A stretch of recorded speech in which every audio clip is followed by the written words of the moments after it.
하나님의 말씀 마가복음 16장 15절에서 16절까지 우리 함께 한번 읽어볼까요? 15절부터 시작.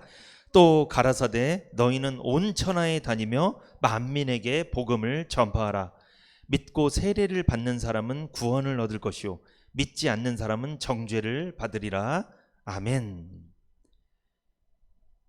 마가복음 16장 15절에서 16절 중심으로 복음을 전해야 하는 이유라는 제목으로 은혜를 나누겠습니다. 성경을 읽다 보면 여러분이 그런 단어를 본 적이 있을 거예요. 회중이라는 단어를 본 적이 있을 겁니다. 이 회중이란 말은 이게 무슨 뜻이냐면 예배를 드리기 위해서 모인 성도님들을 회중이라고 해요. 그런데 그 회중에 더 깊은 뜻이 있는데 무슨 뜻이냐면 증인이란 뜻이 있어요. 증인은 뭘까요? 보고 들은 것을 그대로 전하는 사람을 증인이라고 하죠. TV 보면은 기자들 나오잖아요. 기자들이 자기 생각 얘기하는 거 본 적 있으세요? 여러분에게 소식을 전하겠습니다. 이건 제 생각에는 이렇습니다. 이런 적이 있어요? 없죠. 기자들은 뭘 전하는 거예요? 보고 들은 사실에 대해서 육하 원칙에 근거해서 정확히 전하는 거잖아요. 자기 생각을 섞으면 안 되잖아요. 그것처럼 이 회중은 증인. 그러면 무엇을 증인해야 돼요? 증거해야 돼요? 회중은 예수님을 증거하는 거예요. 복음을 증거하는 거예요. 내가 받은 구원의 은혜를 증거하는 거예요. 내가 받은 은혜들을 증거하는 거예요. 이게 회중입니다. 그러므로 이 교회를 다니는 회중들, 이 성도들은 반드시 무엇을 해야 될까요? 복음을 전해야 돼요. 자기를 증거하면 안 되고요. 누구를? 예수님을 증거하는 거예요. 나에게 은혜를 베풀어 주신 그 하나님에 대해서 소개해야 되죠. 그게 회중이에요. 회중이 복음을 증거해야 하는 이유가 뭘까요? 이유가 있습니다. 왜냐하면 복음을 통해서만 구원받기 때문에 그래요. 다른 것으로는 안 됩니다. 복음을 전할 때 구원의 역사가 나타나는 거예요. 제가 오늘 왜 설교를 할까요? 복음 전하시라고. 이 복음을 전해야 하는 이유를 설명해 드리면서 이 복음 전하는 동기 부여하려고 오늘 설교를 하는 겁니다. 한 사람의 영혼의 생사를 결정하는 것은 이 세상에 있는 것이 아니에요. 그 사람의 영혼의 생사는 어떤 것이 결정할까요? 돈입니까? 명예입니까? 권세입니까? 아닙니다. 정치와 경제도 아니에요. 그 사람의 영혼의 생사를 결정하는 것은 무엇입니까? 복음이에요. 복음. 이 복음을 전하는 것이 그 사람의 영혼의 생사를 결정한다는 거예요. 복음을 전했을 때 믿는 자는 구원을 받는 것이요 믿지 않는 자는 정죄를 받고 지옥 간다는 거예요. 심판받는다는 거잖아요. 그것이 오늘 마가복음 16장 16절 믿고 세례를 받는 사람은 구원을 얻을 것이요 믿지 않는 사람은 정죄를 받으리라. 그런데 15절에 보세요. 너희는 온 천하에 다니며 만민에게 뭘 전해라? 복음을 전파하라. 그런데 만민에게 그랬죠. 이것은 내가 아는 사람한테만 전하라는 게 아니에요. 만민이에요. 내가 만나는 누구에게나 복음을 전하라는 겁니다. 왜? 그 복음이 그 사람의 생사를 결정하기 때문에. 우리는 그런데 뭐 전해요 보통? 그 사람의 생사를 결정한다는 것을 복음이라는 걸 알면서도 우리는 만나면 보통 뭐 전해요? 이 세상에 있는 거 사실 많이 전하죠. 그 사람의 생사와 전혀 상관이 없는 거 그거 전하고 있어요. 그러다가 그 사람 세상 떠나면 떠나는 거예요 그냥. 그럼 나중에 우리가 천국 가면 주님 물어보실 거예요. 뭐 했냐고. 우리가 살아가는 이 한순간 한순간이 정말 귀한 시간입니다.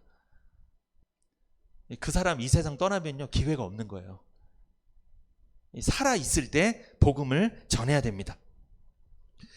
구원받은 성도는 왜 복음을 전해야 될까? 하나하나 살펴보겠습니다. 첫 번째, 왜 복음을 전해야 될까요? 지옥은요 고통의 장소이기 때문에 그래요. 지옥은 반드시 있습니다. 제가 지옥이 있습니다 해서 지옥이 있는 게 아니고요. 그러니까 내가 말한다고 지옥이 있는 게 아니고 지옥은 정말 있어요. 왜냐하면 인간의 양심이 지옥을 증명하고 있습니다.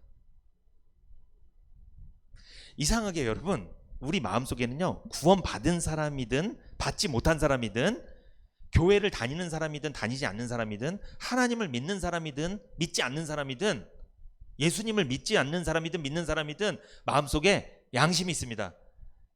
누구에게나 양심이 있어요. 이 양심은 언제 발동이 될까요? 내가 무엇을 지을 때? 죄를 지면요, 부끄러운 일을 하게 되면요, 이 양심이 발동돼요.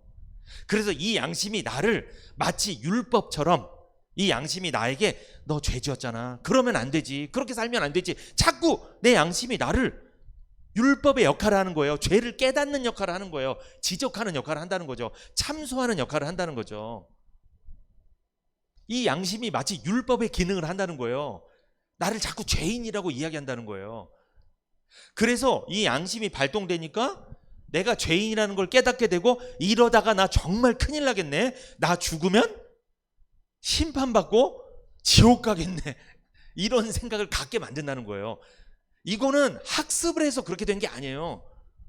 어린아이든 나이가 많은 어르신이든 그런 생각을 갖고 있어요. 그런 것으로 미루어 볼 때 지옥은 있다 없다? 있다는 거예요. 지옥은 있습니다.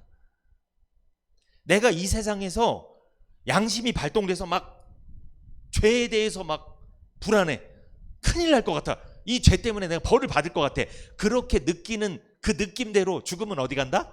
지옥 갑니다. 그러니까 지금 지옥에 간 건 아닌데 벌써 이 세상에서 뭘 보고 있는 거예요? 맛보기를 하고 있는 거예요. 지금 맛을 보고 있는 거예요. 교회를 다니면서 나는 예수님 믿는다고도 하고 나는 천국 간다고 막 말해. 그런데 심판에 대한 공포, 지옥에 대한 공포, 막 불안해. 이 사람은 어디 갈까요? 예, 지옥 갑니다. 내가 말로만 나는 천국 가는 사람이야 이런다고 천국 가는 게 아니에요, 여러분. 마음속엔 이미 지옥이 임했는데, 이 두려움과 공포가 있는데, 이 죄를 해결받지 못해서, 이 죄를 씻지 못해서 이 더러운 마음 때문에 내가 불안한 거예요. 지금 큰일 날 것 같은 거예요. 그런데 입으로는 사람들한테 나 구원받았다, 나 천국 간다 얘기는 할 수 있겠죠. 나 예수님 믿는다고 다 얘기할 수는 있겠죠. 그런다고 이 사람이 천국 가는 게 아니라는 거예요. 성령의 인치심을 받지 않았어요. 성령의 도장 받지 않았어요. 그런데도 내가 예수 믿는다고 말할 수 있어요. 충분히. 여러분, 천국은 말한다고 가는 곳이 아니에요. 말씀이 전혀 믿어지지도 않았는데 말만 한다고 어떻게 천국에 가겠어요? 사람이 마음으로 믿어 의에 이르고 입으로 신하여 구원에 이르느니라. 근데 사람이 입으로 시인하여 구원에 이르느냐 이렇게 돼 있어요? 아닙니다. 마음으로 믿어. 먼저 전 과정이 있어요. 1단계 마음으로 믿어야 된다. 그리고 그게 입으로 나오게 돼 있다. 근데 마음으로 믿어지지도 않았는데 입으로 난 천국 간다고 아무리 얘기해 못 갑니다. 그런다고. 마음으로 믿어진 사람은 입으로 얘기하게 돼 있다는 거예요. 감기가 걸리면 콧물이 나고 열이 나고 증상이 나타나는 것처럼 사람이 마음으로 믿어졌으면 죄를 용서받고, 예수님을 통해 죄를 용서받고 심판에 대한 두려움, 지옥에 대한 공포가 사라진 사람은 입으로 얘기하게 돼 있어요. 나 이제 평안하다, 나 천국 갈 수 있겠다, 아 나 이제 행복하다 얘기하게 돼 있다는 거예요. 이게 구원받은 사람이죠. 인간의 양심이 지옥을 증명한다고 말씀드렸습니다. 그리고 여러분, 죽음에 대한 공포가 지옥을 증명하는 거예요. 지옥은 고통의 장소이기 때문에 이 죽음 이후에 내가 그곳을 갈 거라고 생각이 되는 사람은 고통인 거예요. 불안한 거예요. 살아있을 때 그걸 느끼는 거예요. 그런 것을 볼 때 지옥은 있습니다. 있는 거예요. 지옥은. 누가복음 16장 23절에서 24절 한번 읽어보세요. 저가 음부에서 고통 중에 눈을 들어 멀리 아브라함과 그의 품에 있는 나사로를 보고 불러 가로되 아버지 아브라함이여 나를 긍휼히 여기사 나사로를 보내어 그 손가락 끝에 물을 찍어 내 혀를 서늘하게 하소서. 내가 이 불꽃 가운데서 고민하나이다. 이름 없는 부자와 이름 있는 거지 나사로가 등장하잖아요. 부자가 평생 살아있을 때 호의호식하다가 거지 나사로가 굶어 죽잖아요. 그 부자 집 앞에서 굶어 죽잖아요. 그런데 그 거지 나사로는 어디로 가고? 천국에 가서 아브라함의 품에 안겨 있고, 이름 없는 부자는 지옥에 가게 됩니다. 이 부자가 지옥에 갔더니 아버지 아브라함이요 그럽니다. 16장 누가복음 16장 24절에. 그런데 이 부자가 아버지 아브라함이요 한 거 보니까 이 사람도 유대인이라는 거예요. 히브리 민족이라는 거죠. 그러니까 한마디로 아브라함의 피를 물려받은 사람이에요. 누구처럼? 에서처럼, 이스마엘처럼. 아브라함의 피를 물려받았지만 구원은 못 받은 사람들. 그런데 아버지 아브라함이여 나를 긍휼히 여기사 나사로를 보내어 그 손가락 끝에 물을 찍어 내 혀를 서늘하게 하소서. 얼마나 목이 타면 내 혀를 물을 찍어다가 내 혀를 서늘하게 해달라. 내가 이 불꽃 가운데서 고민하나이다.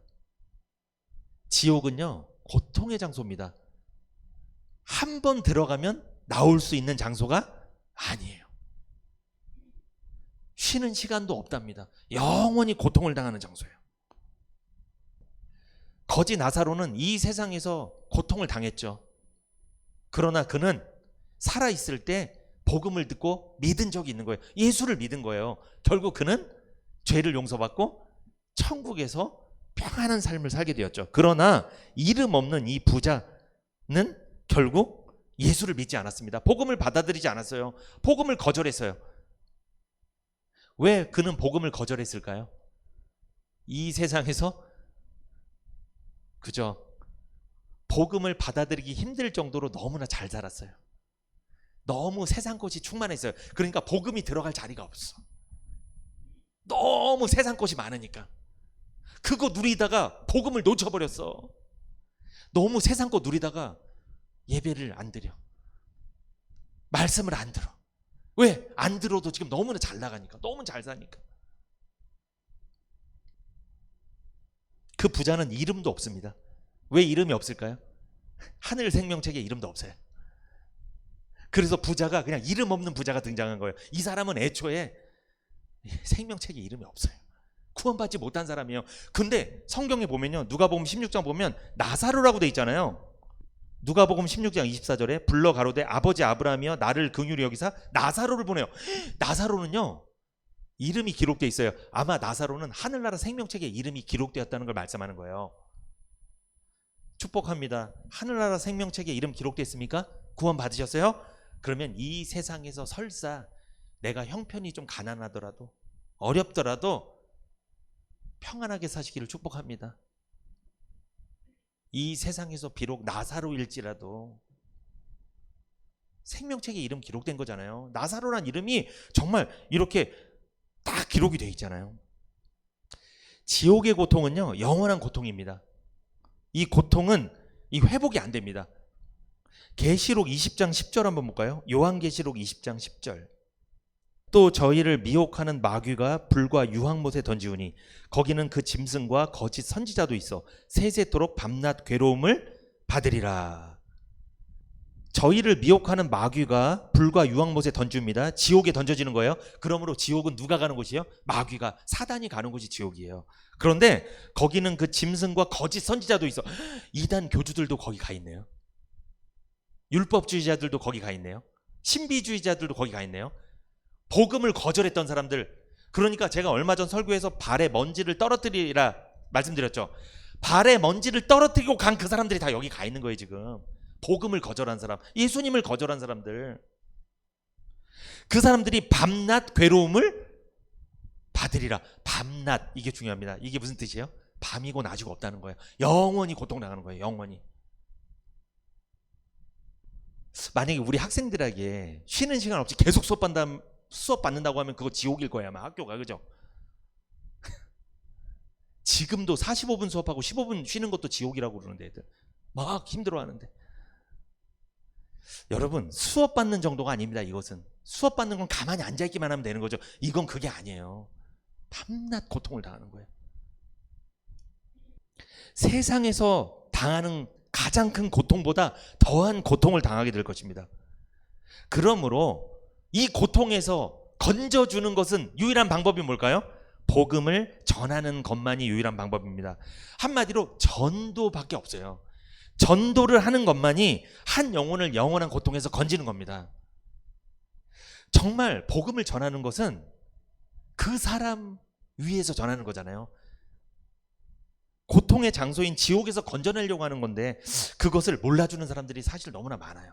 그럼에도 불구하고 우리는 복음을 전해야 될 줄 믿습니다. 왜냐하면 그러던 사람들도 어느 날 복음을 전하면 그것이 성령께서 역사하면 어떻게 되는 거예요? 믿어지는 거예요. 그 믿어지는 그 때를 위해서 우리는 복음을 전해야 될 줄을 믿습니다.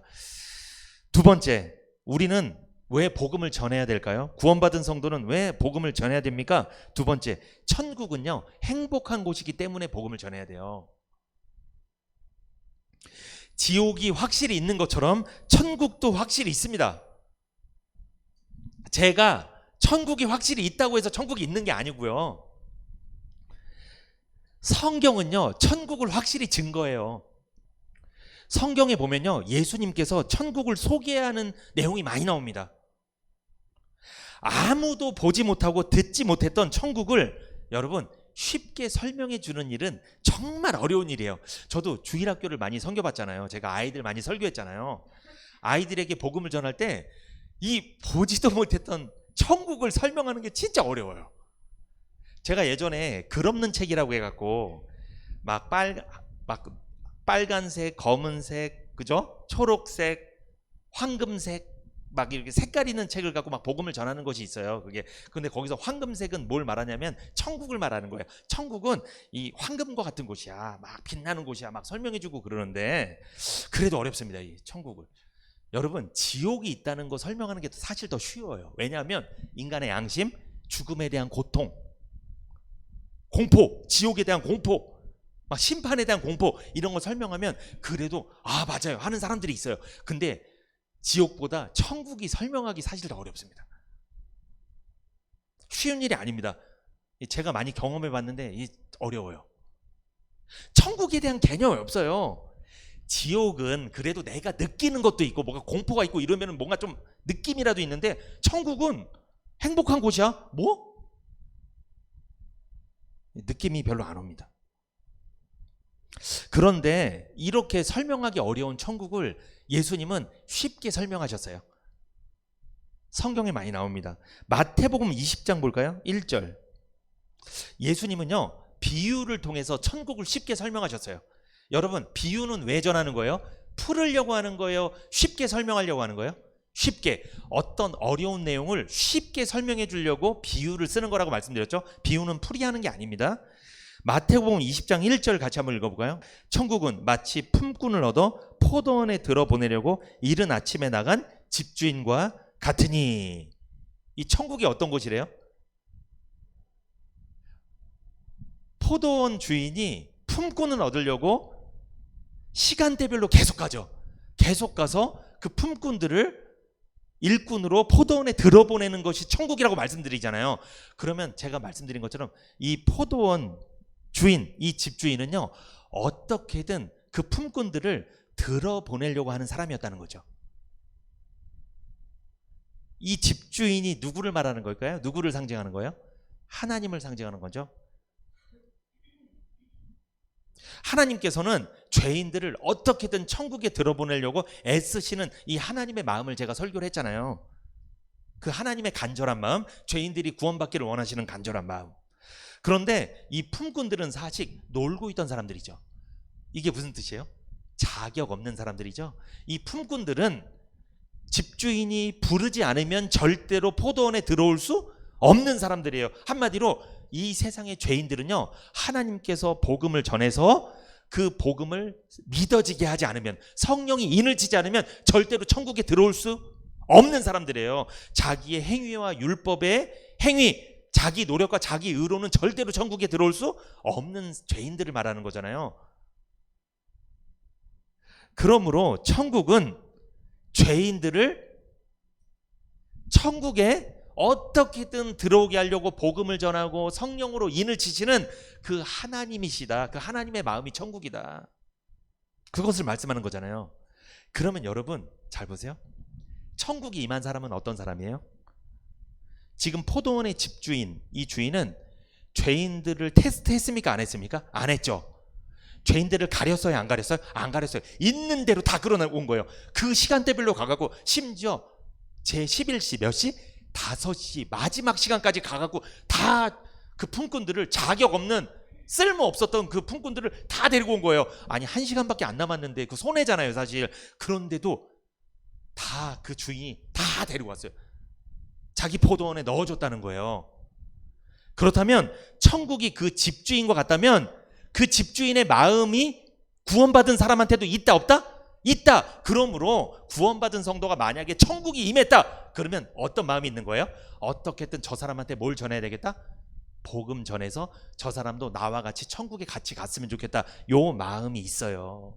한마디로 전도하고 싶어요. 저 사람한테 복음을 전하고 싶어요. 이 마음이 있는 사람 마음이 어디다? 거기가 바로 천국이에요 여러분. 그 사람이 천국이 임한 사람이에요. 그 사람이 포도원 집주인의 마음이 임한 사람이에요. 그래서 천국이 임한 사람은요, 어떤 사람 만나면 무슨 생각부터 해요? 이 사람 뭐 받아야 되는데?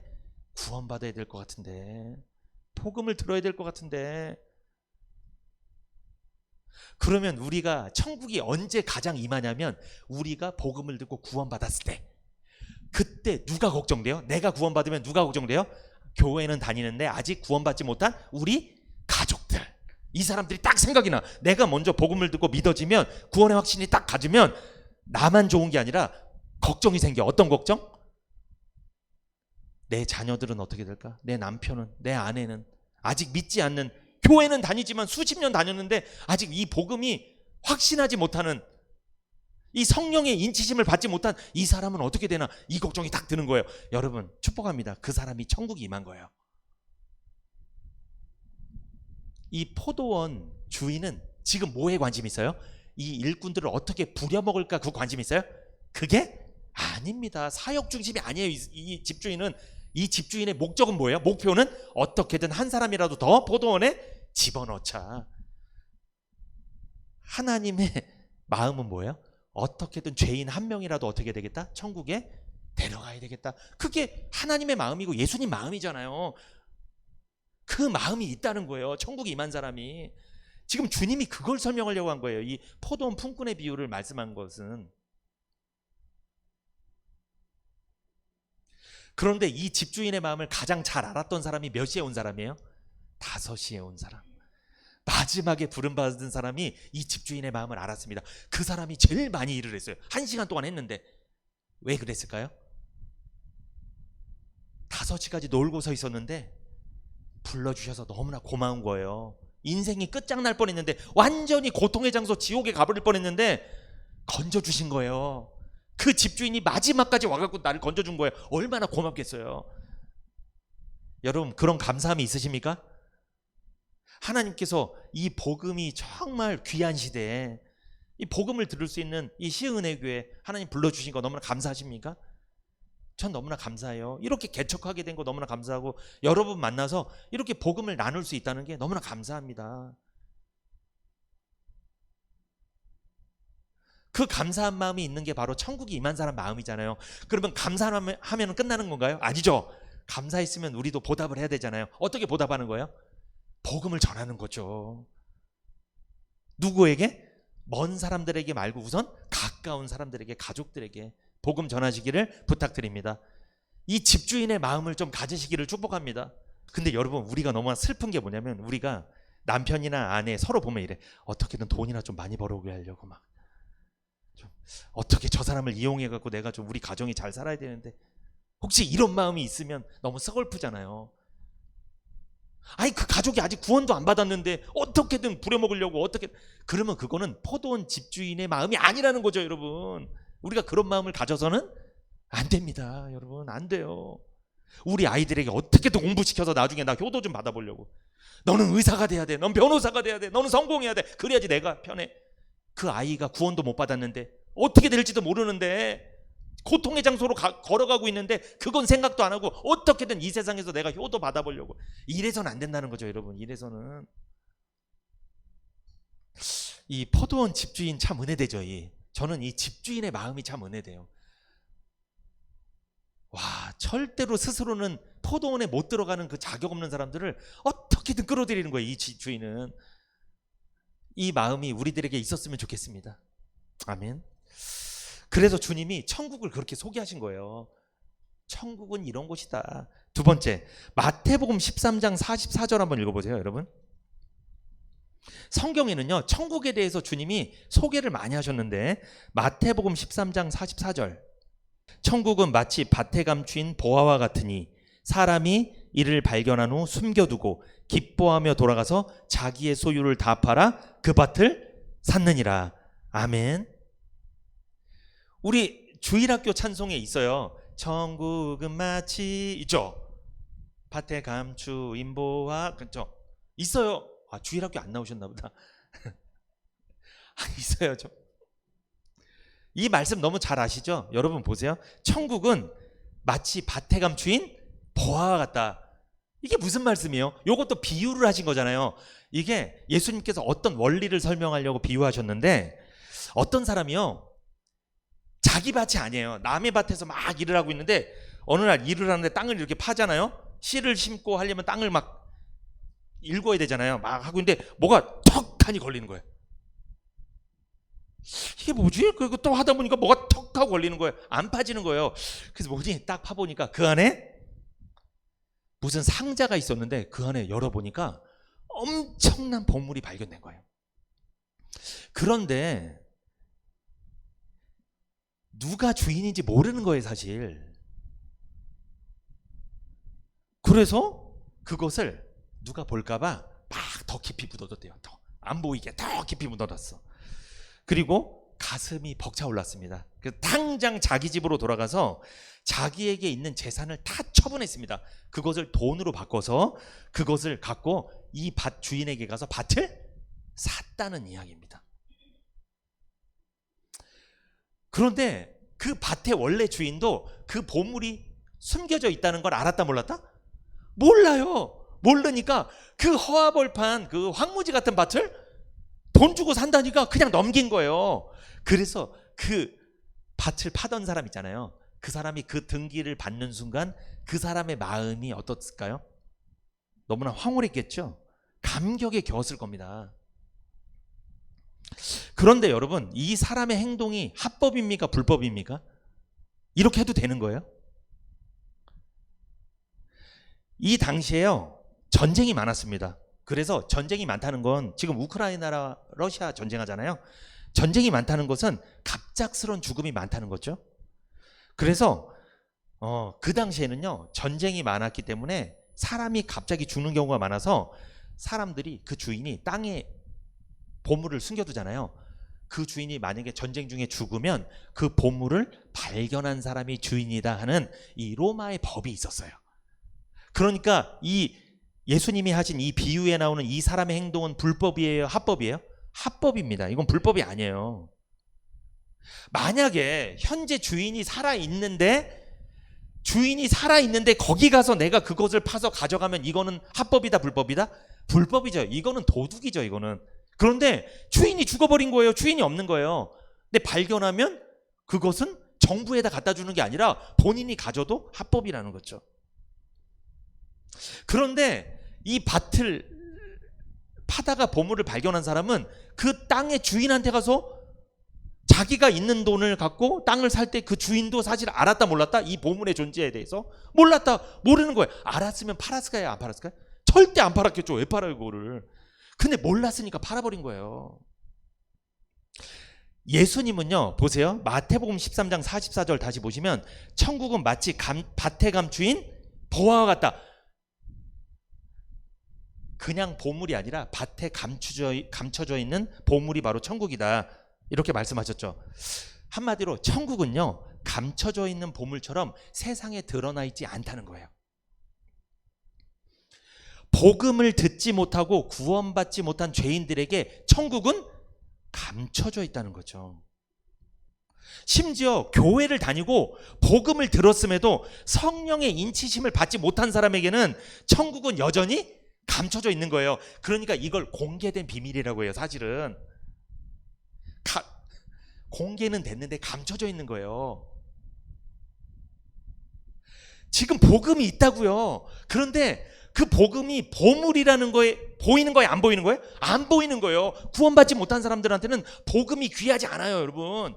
그런데 복음이 귀하게 여겨졌다. 복음이 귀하다. 축복합니다. 이 사람은 구원을 받은 거예요.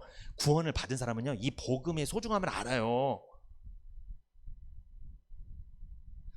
그런데 복음을 그렇게 들어도 구원을 받지 못하면 저 뭐야 계속 그런다니까요.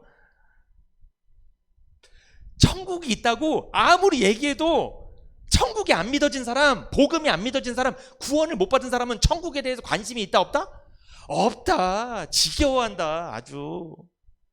그거 동화 속 이야기처럼 생각한다니까요.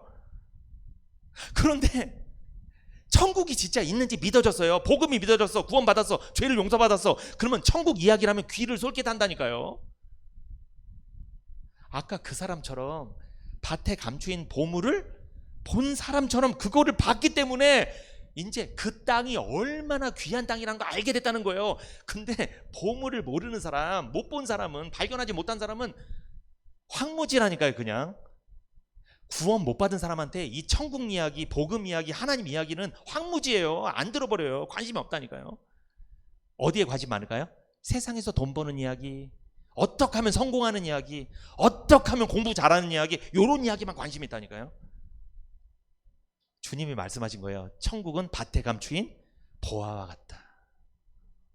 천국은 감춰져 있는 보물처럼 세상에 드러나 있지 않다는 거죠.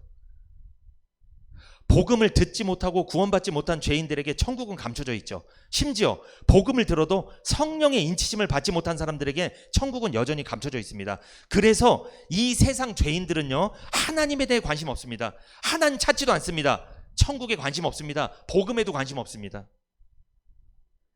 우리도 마찬가지죠. 우리 역시 하나님을 모르고 태어났습니다. 천국에 관심이 없이 태어났어요. 여쭤볼게요. 여러분 태어났을 때부터 천국에 관심 있는 사람 있었어요? 없었습니다. 전부 다 이 땅에 관심 있지. 천국에 관심 없어요. 왜? 죄 때문에. 죄 때문에 눈이 가려져서, 영적인 눈이 가려졌기 때문에, 하나님과 관계가 끊어졌기 때문에 천국에 아예 관심 없이 태어난 거예요. 우리는. 그러니까 우린 태어날 때 이미 밭에 감춘 보화예요. 천국은 안 보여요. 우리 눈에는. 그때 우리는요, 아무리 예수 믿으라고 해서 안 믿었어요. 구원을 못 받고 있었다니까요. 천국에 관심이 없었습니다. 하나님을 모르고 태어났죠. 천국에 관심 없이 태어났죠. 그러다 일터에서 일하다가 땅속의 보물을 발견한 사람처럼 우리 역시 누군가에 이끌려서 교회에 왔고 복음을 듣게 되고 천국이라는 보물을 발견하게 된 사람들이라는 거죠. 우리도. 그러니까 이 밭에 감추인 보물을 발견한 사람은 결국 누구를 말하는 거예요? 우리들이에요. 우리들 이야기예요. 천국을 발견하지 못하다가 교회에 와서 복음 듣고 천국 발견했다는 이야기를 하고 싶은 거예요. 주님이 지금. 땅을 일구다가 보물을 발견했어요. 그건 죄에 빠져서, 세상에 빠져서 하나님도 없이, 천국도 없이, 관심도 없이 살았던 우리들이 복음을 듣고 교회에 와서 복음을 듣고 천국을 발견했다는 말이라고 말씀드렸죠. 그러면 그 다음에 그 사람의 행동을 살펴볼 필요가 있습니다. 그런 행동이 우리들한테도 있어야 되는 거예요. 그게 천국이 임한 사람이에요. 그 사람의 행동을 볼까요? 이 사람 무슨 행동했어요? 보물을 발견한 사람은 거기에 깊이 묻어두고 자기에게 있는 소유를 모두 팔았죠. 그래서 보물이 숨겨져 있는 땅을 사버렸습니다. 보물이 있다는 것이 믿어졌기 때문에 그것을 얻기 위해 무엇이든지 했다는 거예요. 그 사람은. 여러분, 만약에 어떤 사람이 집착하던 게 있어요. 그런데 그 집착하던 것을 버리고 다른 것을 집착하게 됐다면 무언가 이유가 있다는 거예요. 그것은. 우리 역시 세상 것에 집착하고 눈에 보이는 것이 전부라 생각하며 살던 죄인들이었죠. 그런데 복음을 듣고 믿음으로 천국을 발견하고 보니 천국이 이 세상 것과는 비교할 수 없는 값진 거라는 것을 우리가 알게 됐다는 거예요. 사실 여러분, 이 비유에 등장하는 이 사람이 자기 소유를 다 판다고 해도 그 엄청난 보물을 살 수 있어요? 못 사요? 못 사요. 이건 무슨 뜻이에요? 우리가 아무리 우리가 갖고 있는 걸 다 팔아도 천국을 산다 못 산다? 못 사는 거예요. 안 된다는 거예요. 그거는. 그런데 이 사람은요, 자기 소유를 팔아서 보물을 산 게 아니라 뭘 산 거예요? 땅을 산 거예요. 땅을. 보물은 못 사요. 우리가 갖고 있는 걸로 천국은 못 사는 거예요. 못 사는 거예요. 이 사람은 땅을 샀다는 거죠. 보물이 묻혀 있는 밭을 샀다는 거죠. 천국은요, 우리가 갖고 있는 모든 소유를 다 판다고 해서 살 수 있는 게 아닙니다. 보물을 발견한 사람처럼 정말 천국이 있다는 것을 발견한 순간, 그 보물을 얻기 위해 모든 소유를 다 팔았던 사람처럼 우리가 믿고 있었던 세상의 가치들, 세상적인 사고방식들, 세상 것들을 바꿔서라도 반드시 천국을 선택한다는 거예요. 그러니까 이게 무슨 뜻이에요? 복음으로 구원받은 사람들, 천국이 발견된 사람들은 이 세상 것보다 하나님의 것이 더 가치가 높게 여겨진다는 거예요. 이게 천국에 임한 사람이에요. 내가 갖고 있는 걸로 천국을 샀다는 게 아니고 그 보물이 묻혀있는 밭을 샀다고 했잖아요. 그 천국을 발견한 사람은 그 천국과 관련된 것을 위해서 자기가 지금까지 소중하게 여겼던 모든 것을 그거보다 못하게 여긴다는 거죠. 그게 더 귀하다고 여긴다는 거죠. 이러니 예배를 안 드릴 수 있겠습니까? 이러니 하나님 말씀을 안 받을 수가 있겠냐고요. 천국을 발견했다며. 보물을 발견했다면서요. 보물을 발견한 사람의 행동을 보라니까요. 마치 그거에 미친 사람처럼 그거에 집중한단 말이에요. 이렇게 된다는 거예요. 만약에 천국을 발견했다면, 근데 내가 천국을 발견한 적이 없어. 복음을 많이 들었는데도 발견한 적이 없어. 그러면요, 나는요 하나님 것 우습게 생각한다고요. 그래서 말씀도 듣기 싫어하고요, 예배도 드리기 싫어하고 그런 거예요. 내가 갖고 있는 거 절대로 하나님을 위해 쓰지 않아요. 아까워하는 거예요. 그래서 여러분, 천국 진짜 있습니다. 내 마음속에 천국이 임했냐 임하지 않았냐 알 수가 있다고요. 천국이 임한 사람은요 가치가 바뀐다니까요. 세상과 천국 중에 어떤 게 더 가치가 있는 거예요? 천국이 더 가치가 있게 여겨진다는 거예요. 그 황무지 같던 밭을 보물이 담겨져 있는 순간 그 황무지 같던 밭이 가치가 있는 걸로 여겨진 거예요. 그러니까 자기가 지금껏 가치 있게 여겨졌던 것을 판다니까요. 거기에 몰두한다니까요. 여러분, 복음이 가치 있게 느껴집니까? 하나님 말씀이 가치 있게 느껴져요? 그러면 여러분 마음속엔 반드시 그래야 돼요. 아, 세상 것보다 이 말씀이 귀하다, 이 복음이 귀하다, 이 하나님이 귀하다, 이 교회가 귀하다, 이런 마음이 있다는 거죠. 근데 나는 아무리 신앙생활하면 할수록 세상이 더 가치가 있게 느껴져. 아니, 밭에 감추인 보화를 발견했다며, 천국을 발견했다며, 복음도 다 알아. 그런데 신앙생활 하면 할수록 난 어떻게 세상이 더 욕심이 있어. 더 세상. 여러분, 이거 뭔가 잘못된 거라니까요. 지금 천국 있다니까요. 말해서 있는 게 아니고요, 정말 내 마음속에 그런 천국이 임한 사람은 천국이 있는 겁니다. 천국을 발견한 사람들은요 절대로 세상의 가치와 사고방식을 따라 살지 않아요. 그렇게 될 수 없어요. 근데 천국을 발견한 지 너무 오래돼서 그런가? 너무 오래 살아서 그런가? 이 세상에서 구원받은 지 너무 오래되면은, 천국을 발견한 지 너무 오래되면 이 세상 게 또 좋아지고 또 그렇게 가고. 이 밭에 감추어진 보물을 발견한 그 사람의 마음이 천국이 임한 사람의 마음인데, 아까 포도원 집주인의 마음이 천국이 임한 사람의 마음이고, 천국은 있습니다. 여러분, 나는 어떤 마음이 있는지 생각해 봐야 돼요. 나는 도대체 무엇이 좋은가? 천국이 좋은가? 세상이 좋은가? 하나님 말씀이 좋은가? 돈이 좋은가? 하나님 말씀이 좋은가? 권력이나 명예가 좋은가? 생각해 볼 필요가 있습니다. 천국은요 너무나 행복한 곳이에요. 사망이나 질병이나 고통이 없는 곳이 천국이죠. 영원한 행복과 기쁨만이 있는 곳이 천국입니다. 이 밭에 감추인 보물을 발견한 그 사람은 이제 어떤 생각이 들까요? 지금까지 남의 땅에서 소장농으로 일하고 있었는데 이제 나는 뭐 할 수 있다? 독립할 수도 있고, 이 돈으로 엄청난 부를 누리게 된 거잖아요. 얼마나 기쁘겠어요. 얼마나 행복하겠어요. 이제는 누구 밑에서 일 안 해도 되는데. 천국 발견하셨습니까? 그런 마음이 있어야 됩니다. 여러분, 행복하세요?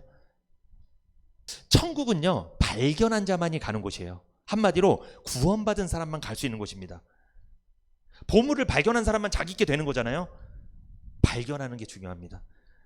이사야 35장 8절에서 9절 한번 읽어볼게요. 거기 대로가 있어 그 길을 거룩한 길이라 일컫는 바 되리니 깨끗이 못한 자는 지나지 못하겠고 오직 구속함을 입은 자들을 위하여 있게 된 것이라. 우매한 행위는 그 길을 범치 못할 것이며 거기는 사자가 없고 사나운 짐승이 그리로 올라가지 아니하므로 그것을 만나지 못하겠고 오직 구속함을 얻은 자만 그리로 행할 것이며. 거기 대로가 있답니다. 이 대로는 천국으로 가는 길입니다.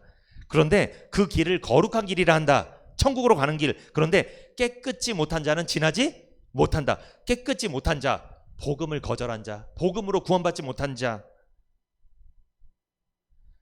천국을 발견하지 못한 자, 죄사함 받지 못한 자. 그래서 깨끗이 못한 자잖아요. 죄가 있으니까 더러운 자라는 거잖아요. 죄를 용서받지 못한 자, 예수님을 믿지 않은 자는 지나지 못한다. 오직 구속함을 입은 자들을 위하여 있게 된 것이라. 구속함, 예수님께서 내 죄값을 대신 치러주심을 믿음으로 구원받은 사람, 예수님이 죄값을 대신 치러주셨다는 것을 믿어진 사람만 그 거룩한 길 대로로 지나가서 천국으로 가게 된다는 거예요. 그런데 거기 보면 35장 8절에 우매한 행위는 그 길을 범치 못한다. 여러분, 우매한 행위는 누굴까요? 이 우매한 행위는 머리가 나쁜 사람, 어리석은 사람 말하는 게 아니고 율법주의자, 신비주의자, 이단의 거짓교리에 빠진 사람, 이 사람들이 우매한 행인이에요. 그러므로 지금도 율법을 지켜서 행위로, 자기 의로 구원받으려고 하는 사람은 어리석은 사람이라는 거죠. 그 사람은 복음을 거절한 사람이잖아요. 그리고 이단의 거짓교리에 빠져서 이단 교주를 하나님으로 믿는 사람, 그 사람도 우매한 자입니다. 그 사람들은 거룩한 길 대로로 가지 못합니다. 천국에 가지 못해요. 오직 복음을 듣고 깨끗하게 된 사람, 구속을 받은 사람만 대로 천국으로 가게 되는 줄 믿습니다. 그러므로 복음을 듣지 않고는 구원받을 수 없어요. 전도는요, 단순히 교회로 한 사람을 데려오는 게 전도가 다가 아니에요. 그것도 전도예요. 맞아요. 그러나 더 중요한 전도는 그렇게 데려온 영혼을 복음을 전해서 구원받게 하는 거예요. 이게 정말 전도하는 것입니다. 한 영혼을 천국으로 인도하는 거예요. 이게 전도예요. 구원받은 성도가 왜 복음을 전해야 될까? 세 번째, 마지막입니다. 복음을 통해서만 구원받기 때문에 그래요. 복음을 통해서만 구원받을 수 있죠. 복음을 듣고 믿는 방법 외에는 구원의 길이 없습니다. 신앙의 연조, 그러니까 내가 신앙생활을 얼마나 오래 했냐, 그리고 직분, 이것을 통해 구원받는 게 아닙니다. 구원은 전도를 통해서, 복음을 전하는 것을 통해서만 받게 하셨습니다. 그래서 고린도전서 1장 21절 읽어볼까요? 한번 읽어보세요. 고린도전서 1장 21절. 하나님의 지혜에 있어서는 이 세상이 자기 지혜로 하나님을 알지 못하는 거로 하나님께서 전도에 미련한 것으로 믿는 자들을 구원하시기를 기뻐하셨도다. 아멘. 자기 지혜, 자기 생각, 자기의 노력과 자기 의로는 하나님을 알 수 없습니다. 그런데 하나님은 전도에 미련한 것으로 하나님을 알게 하시고 구원받게 하셨다는 거예요. 그러므로 전도해야 됩니다. 이 방법 외에는, 복음을 전하는 것 외에는 절대로 구원받을 수 없어요. 자기 지혜로는 안 됩니다. 아무리 천국에 대해서 설명해주고 아무리 자기 지혜로 설득을 시킨다고 될 문제가 아니라는 거예요. 복음을 반드시 전해야 됩니다. 전도하는 것은요, 구원받은 사람만 할 수 있는 거예요. 그래서 구원받지 못한 사람은 전도를 할 수 있을까요? 못할까요? 못해요. 왜냐하면 자기도 구원이 안 돼 있는데 무슨 전도를 하겠어요? 복음을 전할 수 없겠죠. 본인도 복음을 믿은 적이 없는데. 구원받은 사람에게 주신 특권이 전도입니다. 구원받은 사람은 전도를 합니다. 그 전도를 통해 또 다른 사람이 구원받고 또 다른 사람이 구원받는, 이때 연쇄 반응이 나타난다는 거죠. 많은 영혼들의 운명이 우리에게 달려 있습니다. 누구? 복음으로 구원받은 우리에게 달려 있는 거예요. 전도는 생명을 살리는 일이죠. 많은 영혼들의 생사가 우리의 전도에 달려 있죠. 그러므로 여러분, 오늘 제가 설교를 왜 한 거예요? 지옥은 고통의 장소이고 천국은 행복한 장소이고 천국은 반드시 있고, 복음 전도를 통해서만, 복음 전하는 것을 통해서만 한 영혼을 영원한 천국으로 인도할 수 있다고 말씀드렸잖아요. 전도하자는 거죠. 그러니까 복음을 전하세요. 여러분이 받았던 그 구원의 은혜를 증거하세요. 회중으로서 전하시라는 거예요. 우리의 사명이 뭡니까? 복음 전하는 겁니다. 우리 교회의 사명은 뭡니까? 복음 전하는 겁니다. 이 일을 위해서 우리는 우리의 생명이 다하는 그날까지 이 일을 감당해야 될 줄 믿습니다.